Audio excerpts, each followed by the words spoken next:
Assalamualaikum warahmatullahi wabarakatuh. Perkenalkan, nama saya Aisyah Nasriya Putri Simamora, NIM 2024 1010 2034. Baik, di sini saya akan menjelaskan mengenai modul 3. Untuk soal yang pertama yaitu studi kasus mengenai peminjaman barang di lab. Sebelumnya saya akan menjelaskan dari modul 2 untuk nomor 1 karena minggu kemarin saya belum menjelaskannya. Di sini soal pertama yaitu menentukan entity. Entity di sini ada entity yang pertama, entity lab. Berupa benda nyata untuk menyimpan data dari lab. Alasannya karena perlu pencatatan dari lab. Atributnya itu nama lab, deskripsi, UID kepala lab, dan asisten. Asisten dan kepala lab di sini itu multi value sehingga nanti perlu dibuatkan entity baru. Kemudian barang berupa benda nyata untuk menyimpan data dari barang yang ada di dalam lab. Alasannya karena perlu pencatatan barang yang ada di lab. Atributnya yaitu jenis, nomor pengenal, deskripsi, nama barang, nama lab, kondisi barang. Jenis barang di sini redundan sehingga perlu dibuatkan entity baru. Kemudian entity peminjaman berupa peristiwa untuk menyimpan data dari peminjaman di lab. Alasannya diperlukan pencatatan peminjaman di lab sebagai bukti peminjaman. Atributnya yaitu barang, tanggal persetujuan, tanggal pengembalian, penanggung jawab UKM, kondisi barang, asisten lab, dan nama kegiatan. Untuk entity UKM berupa benda nyata untuk menyimpan data UKM apa saja yang ada di Fasilkom. Alasan dijadikan entity karena perlu pencatatan UKM dalam peminjaman barang di lab. Atributnya yaitu nama UKM, deskripsi, anggota. Anggota di sini itu multi value sehingga perlu dibuatkan entity baru. Kemudian kegiatan berupa peristiwa untuk menyimpan data dari kegiatan apa saja yang diadakan sebuah UKM. Alasan dijadikan entity karena perlu pencatatan kegiatan UKM dalam peminjaman barang di lab. Atributnya berupa nama kegiatan, deskripsi, tanggal pelaksanaan, dan penanggung jawab. Kemudian untuk soal yang kedua, mengidentifikasi entity dari multi value atribut dan redundan atribut. Di sini ada 3 yaitu asisten lab, kepala lab, dan jenis barang.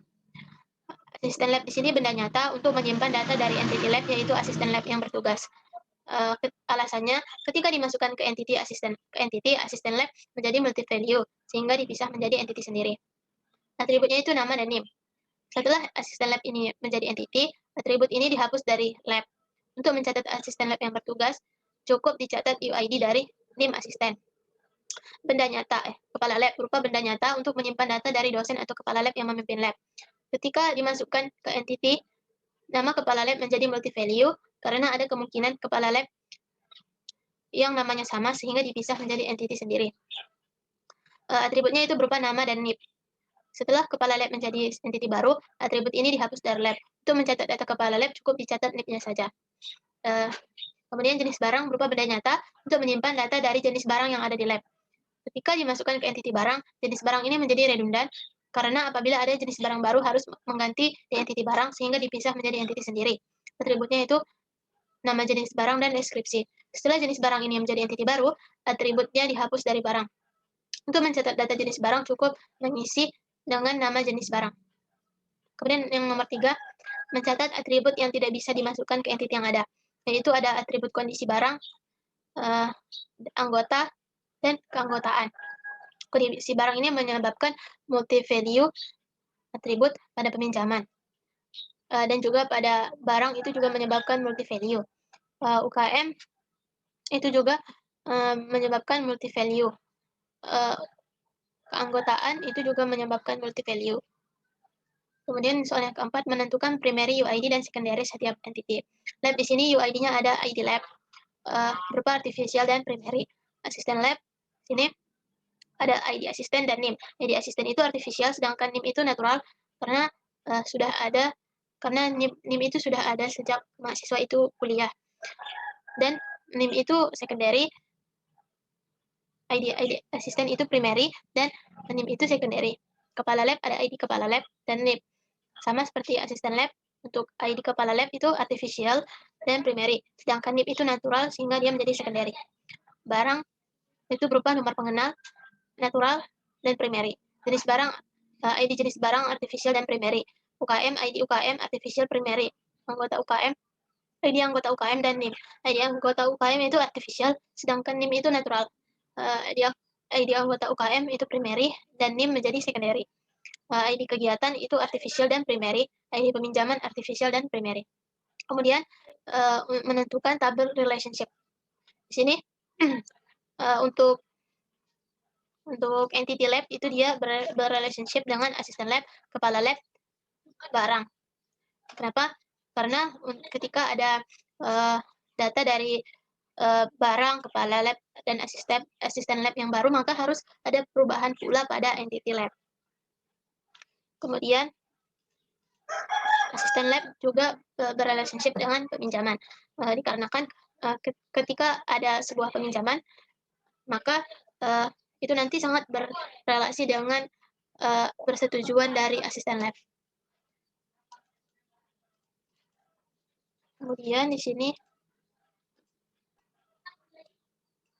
barang itu berrelationship dengan jenis barang dan peminjaman.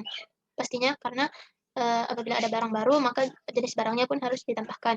Begitu pula dengan peminjaman, karena peminjaman itu dapat merubah barang apa saja yang nantinya yang tertinggal di sebuah lab. Kemudian UKM berrelationship dengan mahasiswa, karena apabila ada data mahasiswa yang baru dan mengikuti sebuah UKM, maka perlu perubahan pada entity-entitinya. Kemudian ada kegiatan dan peminjaman. Alasannya karena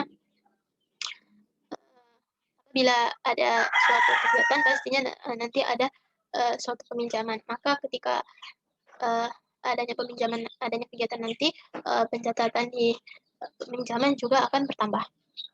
Kemudian untuk yang soal dari modul 3,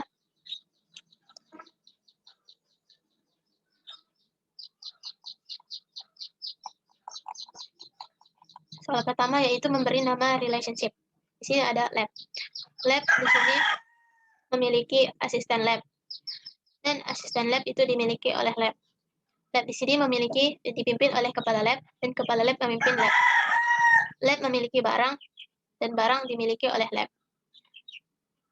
Asisten lab menyetujui peminjaman disetujui oleh asisten lab. Barang itu berjenis dari jenis barang, sedangkan jenis barang terdiri atas barang. UKM itu beranggotakan mahasiswa merupakan anggota dari UKM. Di sini mahasiswa mengadakan kegiatan diadakan oleh mahasiswa. Kegiatan di sini melakukan peminjaman, sedangkan peminjaman di sini dilakukan karena ada kegiatan. Peminjaman di sini dimiliki oleh barang, dan barang memiliki peminjaman. Soal 2 yaitu menentukan functionally entity yang terlibat. Di sini ada beberapa relationship. Yang pertama, lab dan kepala lab. Lab itu tidak wajib karena lab tidak harus ada kepala labnya terlebih dahulu. Kemudian kepala lab wajib karena semua kepala lab harus tercatat bertugas di lab mana saja. Lab dan asisten itu untuk lab tidak wajib karena lab tidak harus ada asisten labnya terlebih dahulu. Asisten wajib karena semua asisten lab harus tercatat bertugas di lab mana saja. Lab dan barang, lab tidak wajib karena lab tidak harus memiliki barang terlebih dahulu. Sedangkan barang itu wajib karena semua barang yang masuk harus tercatat diletakkan di lab mana saja. Barang dan peminjaman, barang itu tidak wajib karena barang tidak harus selalu dipinjam. Peminjaman wajib karena setiap peminjaman perlu pencatatan barang yang dipinjam. Barang wajib karena sebuah barang yang masuk ke dalam pencatatan harus memiliki sebuah jenis barang. Jenis barang itu tidak wajib karena jenis barang tidak harus ada barangnya. Untuk asisten dan peminjaman untuk asistennya itu tidak wajib karena tidak semua asisten harus ada yang meminjam ketika ia bertugas. Peminjaman itu wajib karena setiap peminjaman harus dicantumkan asisten yang bertugas di pencatatan. Kegiatan dan peminjaman. Kegiatan itu tidak wajib karena tidak semua kegiatan harus meminjam barang di lab. Sedangkan peminjaman itu wajib karena setiap adanya peminjaman harus ada alasannya, seperti kegiatan. Kegiatan dan mahasiswa. Kegiatan itu wajib karena setiap penyelenggaraan kegiatan memerlukan mahasiswa yang melakukan kegiatan. Untuk mahasiswa itu tidak wajib karena tidak semua mahasiswa menjadi panitia di sebuah kegiatan. mahasiswa dan UKM. Mahasiswa tidak wajib karena tidak semua mahasiswa harus mengikuti sebuah UKM, sedangkan UKM itu wajib karena sebuah UKM harus memiliki mahasiswa untuk menjalankan sebuah kegiatan. Soal yang ketiga yaitu menentukan cardinality sebuah entity yang terlibat. Yang pertama itu relationship antara lab dan kepala lab berupa one to many, one di kepala lab, many di lab. Nanti pada pencatatan di database harus menyertakan primary UID dari kepala lab, relationship lab dan asisten, di mana cardinality-nya itu berupa one to many, one di sisi lab, many di sisi asisten. Nanti pada pencatatan database harus menyertakan primary UID dari lab. Kemudian relationship lab dan barang berupa one to many, one di sisi lab, many di sisi barang. Nanti ketika pencatatan di database harus menyertakan primary UID dari lab, relationship barang dan peminjaman berupa one many to many, many di kedua sisi barang dan peminjaman. Ketika pencatatan di database harus menyertakan UID dari barang. Relationship barang dan jenis barang berupa one to many, one di sisi jenis barang, many di sisi barang. Pada pencatatan database nantinya harus menyertakan UID dari jenis barang. Relationship asisten dan peminjaman berupa one to many, one di sisi asisten, many di sisi peminjaman. Pada pencatatan di database nanti harus menyertakan UID dari asisten. Kemudian untuk kegiatan dan peminjamannya, cardinality-nya yaitu one to many, di mana one di sisi kegiatan, many di sisi peminjaman. Pada pencatatan di database nantinya harus menyertakan primary UID dari kegiatan. Kemudian relationship antara kegiatan dan mahasiswa. Cardinality-nya yaitu one to many, one di sisi kegiatan, many di sisi mahasiswa. Pada database, di setiap pencatatan kegiatan harus menyertakan primary UID dari mahasiswa atau anggota UKM. Kemudian, relationship mahasiswa dan UKM berupa many to many, di mana many berada di kedua sisi, yaitu sisi mahasiswa dan UKM. Pada pencatatan nanti harus menyertakan primary UID dari UKM. Kemudian untuk soal yang keempat, membuat data modelernya. Berikut data modelernya. Baik, saya akan menjelaskan soal nomor 5, yaitu menjelaskan relationship dari data modeler yang telah saya buat. Di sini ada kepala lab dan laboratorium. Kepala lab memimpin sebuah laboratorium dan laboratorium dipimpin oleh kepala lab, yaitu cardinality-nya berupa one to many. Lab dan asisten. Lab memiliki seorang asisten dan asisten dimiliki oleh sebuah lab, di mana cardinality-nya berupa one to many. Kemudian asisten. Asisten berrelationship dengan peminjaman, di mana asisten mencatat sebuah peminjaman dan peminjaman dicatat oleh seorang asisten. Cardinality-nya berupa one to many. Kemudian pada peminjaman juga ada dengan kegiatan. Peminjaman memiliki kegiatan dan kegiatan dimiliki oleh peminjaman berupa one to many. Kemudian kegiatan juga berrelationship dengan mahasiswa, di mana kegiatan itu dimiliki oleh mahasiswa dan mahasiswa memiliki kegiatan. Cardinality-nya berupa one to many. Di sini ada relationship mahasiswa dan UKM. Karena mereka one to many sehingga dibuat entity baru, yaitu berupa entity keanggotaan untuk memperjelas sebuah relationship, di mana mahasiswa itu memiliki keanggotaan dan keanggotaan dimiliki mahasiswa. Begitu pula dengan UKM. UKM memiliki keanggotaan dan keanggotaan dimiliki oleh UKM. Kemudian untuk barang itu berrelationship dengan jenis barang berupa one to many, yaitu barang berjenis dari jenis barang dan jenis barang terdiri oleh barang. Relationship barang dan peminjaman di sini berupa many to many, sehingga dibuat entity baru untuk menjelaskan relationship keduanya. Barang di sini memiliki detail barang dan detail barang dimiliki oleh barang. Detail barang memiliki peminjaman dan peminjaman dimiliki oleh detail barang. Setelah ini merupakan model.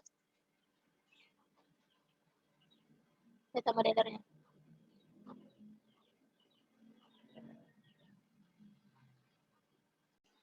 Baik, saya lanjut untuk soal yang kedua, yaitu studi kasus sebuah bengkel.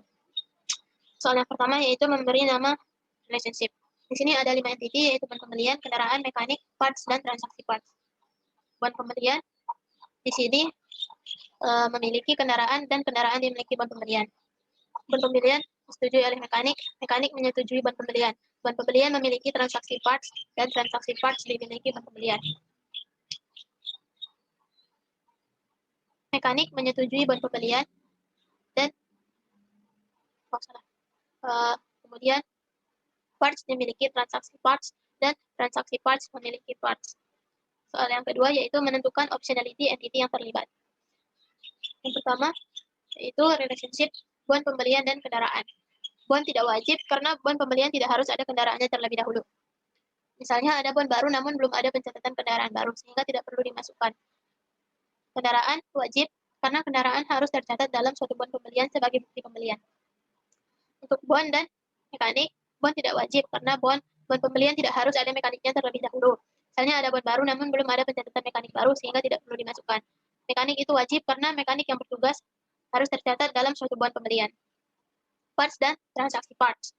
Parts wajib karena setiap pembelian parts harus ada di dalam transaksi parts.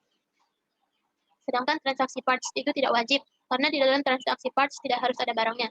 Misalnya ada transaksi baru, transaksi itu tidak harus memiliki parts terlebih dahulu. Kemudian bond pembelian dan transaksi parts. Bond tidak wajib karena bond tidak harus memiliki transaksi parts. Misalnya ada bond baru, misalnya ada bond baru sehingga tidak membutuhkan pencatatan baru terlebih dahulu karena belum ada transaksi baru. Kemudian transaksi parts itu wajib karena setiap transaksi parts harus dicatat ke dalam pencatatan bond. Yang ketiga yaitu menentukan cardinality setiap entity yang terlibat. Cardinality yang pertama yaitu relationship antara bond pembelian dan kendaraan. Berupa one to many, one di sisi kendaraan, many di sisi bond pembelian. Pada pencatatan database harus menyertakan primary UID dari nomor polisi, yaitu nomor dari kendaraan. Relationship bond pembelian dan mekanik. Berupa one to many, di mana one di sisi mekanik, many di sisi bond pembelian. Setiap pencatatan bond pembelian harus menyertakan UID dari mekanik. Parts dan transaksi parts. Berupa many to many, di mana many di sisi kedua parts dan transaksi parts. Pada database, setiap pencatatan transaksi parts di tabel transaksi parts harus menyertakan UID dari parts. Kemudian yang terakhir relationship bond pembelian dan transaksi parts berupa one to many, one di sisi bond pembelian, transaksi parts di sisi many. Setiap pencatatan bond pembelian di tabel bond pembelian harus menyertakan UID dari transaksi parts. Kemudian yang keempat yaitu membuat data modeler. Yang pertama yaitu logical. Di sini saya akan menjelaskan relationship antara entity-entitinya. Yang pertama yaitu kendaraan dan bond pembelian, di mana cardinality-nya itu one to many, kendaraan dimiliki oleh bond pembelian dan bond pembelian memiliki kendaraan. Bond pembelian dan mekanik, di mana berupa one to many, mekanik menyetujui bond pembelian dan bond pembelian disetujui oleh mekanik. Bond pembelian dengan transaksi parts one to many, di mana bond pembelian memiliki transaksi parts dan transaksi parts dimiliki oleh bond pembelian. Kemudian yang terakhir, transaksi parts dan parts. Di sini many to many sehingga dibuatkan entity baru untuk menerangkan relationship di antara keduanya. Di sini transaksi parts memiliki detail transaksi dan detail transaksi dimiliki oleh transaksi parts. Detail transaksi dimiliki oleh parts dan parts memiliki detail transaksi. Ini untuk tabel relation-nya. Mungkin cukup sekian dari saya. Kurang lebihnya saya mohon maaf. Assalamualaikum warahmatullahi wabarakatuh.